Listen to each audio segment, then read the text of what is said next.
so sometimes the games now are different than practice. Whereas typically you're able to have your practices look like the games or emulate the games and sometimes be tougher. And I think that's why our teams have been good here and great here, because of the practices sometimes have been tougher than the games. And until we can get back to that where we have a full complement and our full roster, I think that we're going to take some learning opportunities, in the games. Several of the players have been after the games. The rim protection's good, but guards are getting into the lane and penetrating way too deep. How can you fix that overnight?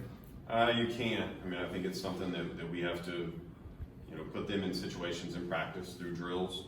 You have to show them. Some of it is positioning. Some of it is resting, which they've been able to do. The game is moving faster than it ever has. And I mean, this is not unlike some of the issues that we've had defensively early on in November in the past.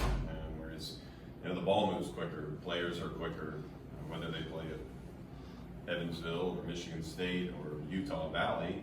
These are good players. So I think guys are just learning how the game is, played in college. Like I said, this is new. This is new for them. It's new for everyone. So, as far as three-point shooting goes, obviously that wasn't your strongest suit against Utah Valley, but in practice, just going off what you said, have you seen any improvements with three-point shooting in practice? Yeah, I think it's the same thing. I think teams are putting together game plans as well. I think everyone wants to look at us that we're the problem. I think sometimes, the guys in coat and ties on the other bench are getting paid to put together a game plan as well, and sometimes that has a little bit to do with it, with our lack of performance in that area. But I think you've got to look at the fact we got to the free throw line as many times as we have.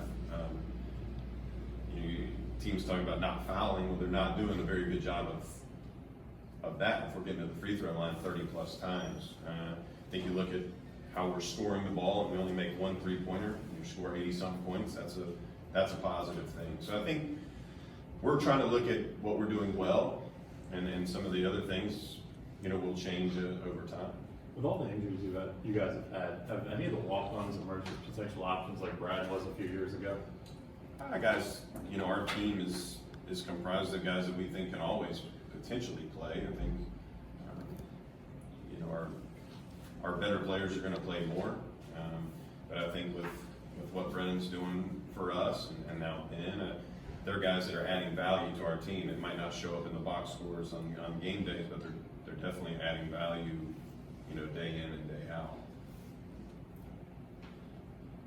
Your overall thoughts on the signing class? You're excited. I think it's a group of guys that all wanted to be here. It's a group of guys that are tremendous basketball players, but first and foremost, they're great people, come from great families. It's a very diverse group of young people that are extremely driven. And I think anytime that you can, collect a group of people that, want to play with other really good, talented players, that's going to fit, Coach Cal's, dream class, every single year. We try to put that together every single year, and this is one that is off to a great start. Was effort the main difference in rebounding the other night from what you've done previously? I think there was a greater effort when you look back. That was obvious. Sometimes you make your own luck, you make your own kind of results. And when you talk about that, and other times, sometimes the ball doesn't bounce your way. And I think if you look back, even at the Evansville game, there were some balls that just didn't bounce our way. Part of that was we made our own shortcomings on the boards, and other times, how many times did a player under 6'3" drive in, shoot a layup around 2 6'8" guys, and then somehow come off with the ball? I don't think that was our effort. I think it was just sometimes a little bit of bad luck combined with some other things. So what might be hard to know right now, given you're not sure who will leave him alone, but in terms of the recruiting class, more people you'd like to add? I think you always want to add the right people. And I think that's the first thing that we always look for is it has to be the right mix, you know, and sometimes that comes with